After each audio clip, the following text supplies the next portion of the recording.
Vou falar um pouquinho aí a respeito do CDI, tá? Então tá sendo bem comum aí, tem surgido vários casos aí, onde o CDI é aplicado aí, né, como taxa de remuneração, né? Então, geralmente o CDI ele é aplicado de duas formas, tá? Ou ele é aplicado como indexador monetário, né, como índice de correção, ou ele é aplicado como taxa de remuneração, né? Então, o que a gente tem visto?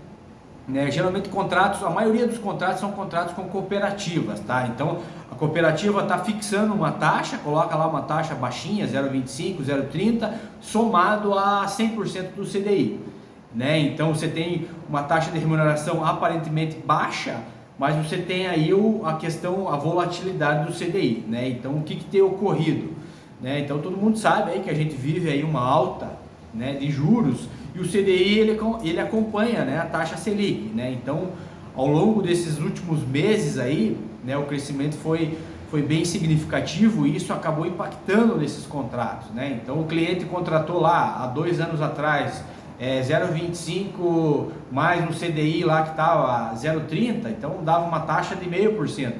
Hoje o CDI está 0,90, então essa taxa de juros já está 1,10, 1,20, né? Então, para essa roupagem de contrato, ele se torna uma taxa alta. Por quê? Porque a maioria dos contratos ele tem uma aparência de ser um empréstimo, né? Mas na verdade não é. Então, o que as cooperativas estão fazendo? Ela pega uma garantia, né? Geralmente um imóvel, né? Um lote, uma chácara, uma fazenda. A maioria desses contratos é com produtores rurais, né? Então ela aliena esse bem imóvel e faz um empréstimo, né? Como se fosse um empréstimo pessoal com garantia, né? Então assim, o que a gente tem, qual que foi a estratégia que a gente achou para tentar diminuir, né? Ou pelo menos dar um freio nessa abusividade, nesse crescimento de taxa.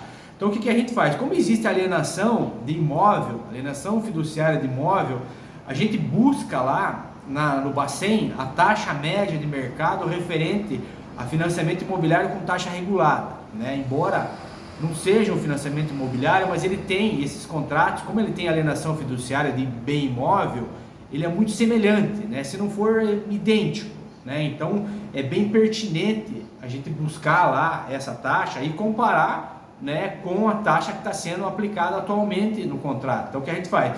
Faz duas colunas, né, uma coluna lá com a taxa fixa e uma coluna com o CDI, soma os dois e aponta a taxa de juros atual, né, e compara com a taxa média de mercado lá da época da contratação da operação. Então o que tem ocorrido, né, 100% dos casos? A diferença é cabal, né? Então você tem lá uma taxa média para a época de 0,70, 0,65 e a taxa do contrato hoje está 1,12, 1,20, né? Então é bem superior, né? O dobro praticamente. Então a tese ela nesse sentido, ela não é nenhum artifício, né? Ela tem lógica, tem embasamento e aí você consegue frear, né? Pelo menos frear esse crescimento de prestações e o cliente consegue ter um fôlego, né, para conseguir pagar isso daí. Então a gente geralmente não está discutindo capitalização, discutindo outros detalhes, a gente está discutindo apenas taxa de juros. Então a gente pega lá taxa média respectiva à época da contratação, aplica no contrato, mantém os mesmos critérios de amortização, né, e os resultados têm sido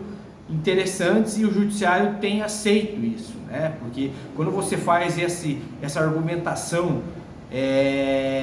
mostrando que se trata de um mútuo com alienação, que esse contrato é muito semelhante ao financiamento imobiliário e que a taxa estuou muito, né? A taxa está muito longe da média praticada pelo mercado, você consegue ter um poder aí de convencimento, né? Não é uma coisa jogada ao vento, né? Uma mera, como é que eu posso dizer assim, especulação. Então tem sentido, tá?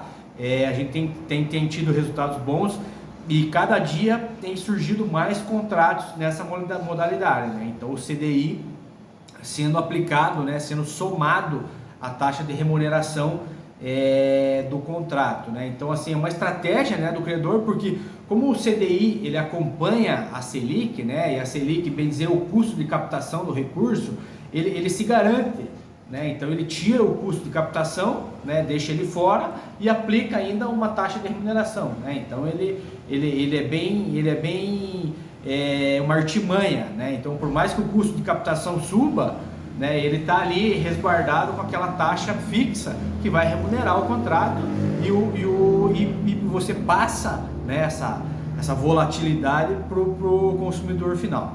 Beleza, gente? Então, CDI mais taxa de remuneração com alienação de imóvel, né, com alienação fiduciária, a gente busca lá, né, nas séries temporárias do Bacen, taxa média de mercado para financiamento imobiliário com taxa de mercado, né? Aplica, dá um resultado bem legal. Beleza? Valeu!